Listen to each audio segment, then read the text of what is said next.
الحمد لله رب العالمين، والصلاة والسلام على النبي الكريم وعلى آله وأصحابه أجمعين ومن تبعهم بإحسان إلى يوم الدين. رب اشرح لي صدري ويسر لي أمري واحلل عقدة من لساني يفقه قولي. صدق الله العظيم. اللهم إني أسألك بأنك أنت الله لا إله إلا أنت الأحد الصمد الذي لم يلد ولم يولد ولم يكن له كفوا أحد.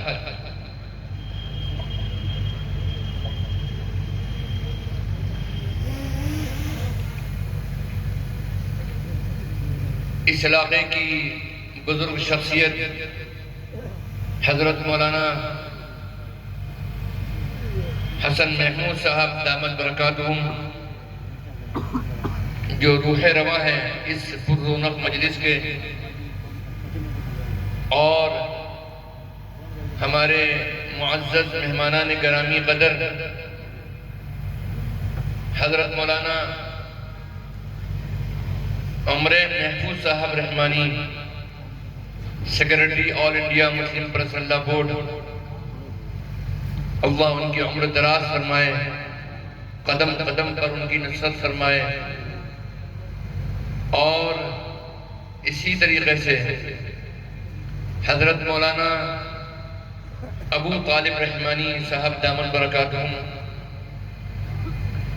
اللہ سبحانہ وتعالی ان کی بھی عمر میں برکت عطا فرمائے، اور قدم قدم پر نصرت فرما کر ہمارے ان نوجوان قائدین کو اللہ سبحانہ وتعالی ایسی کامیابی عطا فرمائے کہ یہ امت جاگ ہے، اور یقیناً یہ امت جاگی بھی ہے، سو نہیں رہی ہے۔ روز اول سے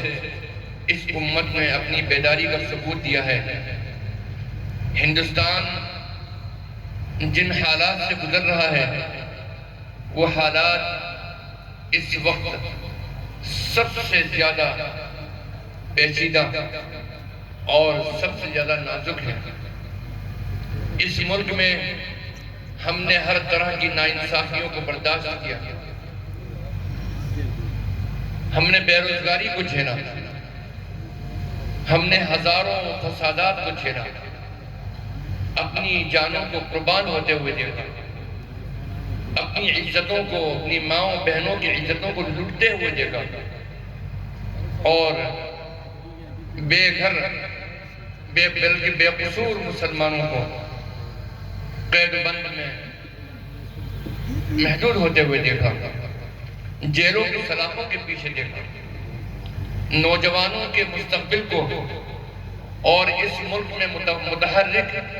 اور فعال شخصیتوں کو، ان کی شخصیت کو غیر مؤثر کرنے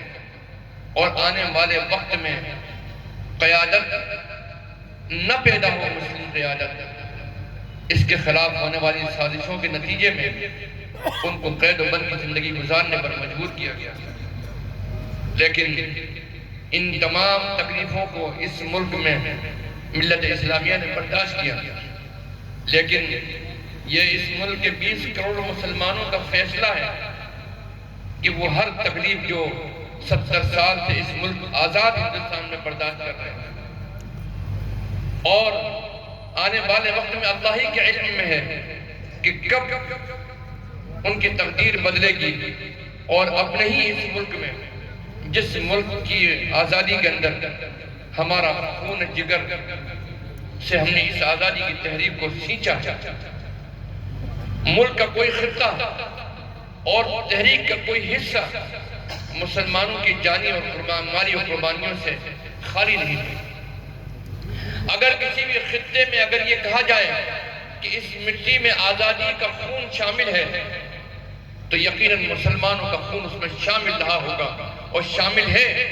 اور آئندہ بھی اس ملک میں کوئی آنچ آئے گی تو مسلمانوں کا خون شامل رہے گا انشاءاللہ تعالی۔ لیکن اس ملک کی فرقہ پرست طاقتیں اس ملک کی گنگا جمنی تہذیب کو ختم کر دینا چاہتی ہیں اور ایک ہی تہذیب میں اور ایک ہی رنگ میں رنگ دینا چاہتی ہیں۔ ظاہر ہے کہ اس ملک کا کانسٹیٹیوشن اس بات کی ضمانت دیتا ہے کہ اس ملک میں تمام لوگوں کو، خواہ وہ ہندو ہوں یا مسلمان ہوں، سکھ ہوں، عیسائی ہوں، سب کو اپنے اپنے مذہب اور تہذیب اور روایات کے مطابق زندگی گزارنے کا پورا حق ہمارے دستور نے دیا ہے، اور یہی دستور ہم کو مجبور کرتا ہے کہ ہم قانون کے دائرے میں رہ کر اپنی زندگی گزاریں اور اس ملک میں ایک مہذب شہری ہونے کا ثبوت پیش کریں۔ لیکن فرقہ پرست طاقتوں نے ہمیشہ اسلام کے شرعی قوانین کو اور مسلم پرسنل لا کو نشانے پر رکھا ہے، اور وہ یہ سمجھتے ہیں، اور کئی سو سال سے ریسرچیں چلی آ رہی ہیں کہ شرعی آئینی قوانین، یعنی جسے ہم مسلم پرسنل لا کہتے ہیں انگریزی کے اندر، اور جسے ہم الاحوال الشخصیہ کہتے ہیں عربی زبان میں، یعنی انسان اپنی نجی و گھریلو زندگی کیسے گزارے، اس کے گھر کے اندر اس کے ماں باپ کے اس کے اوپر کیا حق ہے، اولاد کے ماں باپ کے اوپر کیا حق ہے، بھائی کے بہن پر کیا حق ہے، بہن کے بھائیوں پر کیا حق ہے، ماں کے اولاد کے اوپر کیا حق ہے، اولاد کے ماں باپ کے اوپر کیا حق ہے، اسی طرح پڑوسیوں کے کیا حق ہے، شہریوں کے آپس میں ایک دوسرے کے کیا حق ہے۔ لیکن مسلم پرسنل لا بورڈ جو انسان کی، جو مسلمان کی خاندانی زندگی پر محیط ہے، وہ اسلامی قوانین جن کو ہم شرعی آئینی قوانین کہتے ہیں، ان فرقہ پرست طاقتوں نے یہ ریسرچ کی ہے کہ جب تک کہ ہم شرعی آئینی قوانین کو جو پرسنل لا ہے اس کو ہم جدا نہیں کریں گے،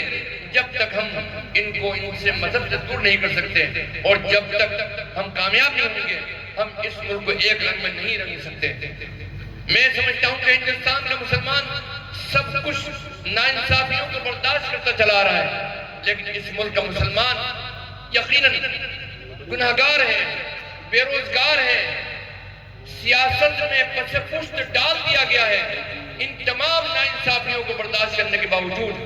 وہ اس ملک میں اس بات کو برداشت نہیں کر سکتا کہ اس کے سینے سے دین حمیت کو، دین متین کو جدا کر دیا جائے۔ لیکن اس کے باوجود بھی جیسے ہی کہ ملک آزاد ہوا، یونیفارم سول کوڈ کی بات کی جانے لگی، اور یونیفارم سول کوڈ کو لاگو کرنے کے لیے، یعنی اس ملک کے لیے سب کے لیے یکساں قانون ہوگا، سول قانون ہوگا، یعنی شادی بیاہ کا طریقہ ایک ہوگا، جدائی کا، طلاق کا طریقہ ایک ہوگا، کفالت کا طریقہ ہوگا، وراثت کے قانون سب کے لیے یکساں ہوں گے، جبکہ اسلام کا ایک مخصوص قانون ہے۔ مسلم پرسنل لا کی اہمیت کا اندازہ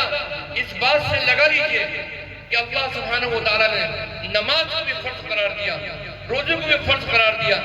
حج و زکوٰۃ کو بھی فرض قرار دیا، لیکن ان تمام احکام کے اللہ سبحانہ وتعالیٰ نے قرآن کریم میں تفصیل سے احکام بیان نہیں کیے۔ اللہ سبحانہ وتعالیٰ نے ان تمام احکام کو اللہ کے رسول صلی اللہ علیہ وسلم کے ذریعے ہم تک پہنچائے، لیکن اللہ سبحانہ وتعالیٰ کا یہ حتمی فیصلہ تھا اور یہ آخری فیصلہ تھا کہ اس نے کہ امت کے ذہن میں کہیں پر بھی کسی بھی طرح کی کوئی دھندلی تصویر آئینی شرعی قوانین کے متعلق، فیملی قوانین سے متعلق تصویر دھندلی نہ ہو جائے، اس کی اہمیت قیامت تک زندہ رہے، اور یہ تصویر ذہن میں بیٹھ جائے اور یہ عقیدہ ذہن میں بیٹھ جائے کہ اللہ سبحانہ وتعالیٰ ان تمام ضابطوں اور اصولوں اور قواعد اور قوانین اور احکام کے بغیر کوئی مسلمان بحیثیت مسلمان کی زندہ نہیں رہ سکتا ہے۔ اس لیے اللہ سبحانہ وتعالیٰ نے وراثت کے قوانین کو، گود لینے کے قوانین کو، نکاح کے قوانین کو، طلاق کے قوانین کو، وراثت کے قوانین کو تمام کھل کر بیان کیا۔ سورہ مائدہ، سورہ بقرہ، سورہ آل عمران اور اس کے علاوہ کئی سورتوں میں بہت سی آیات ایسی ہیں جو کہ براہ راست مسلم پرسنل لا کے شرعی آئینی قوانین کی پوری وضاحت کرتی ہیں، اور یہ وضاحت قیامت تک باقی رہے گی۔ اِنَّا نَحْنُ نَزَّلْنَا الذِّكْرَ وَإِنَّا لَهُ الْحَافِظُونَ۔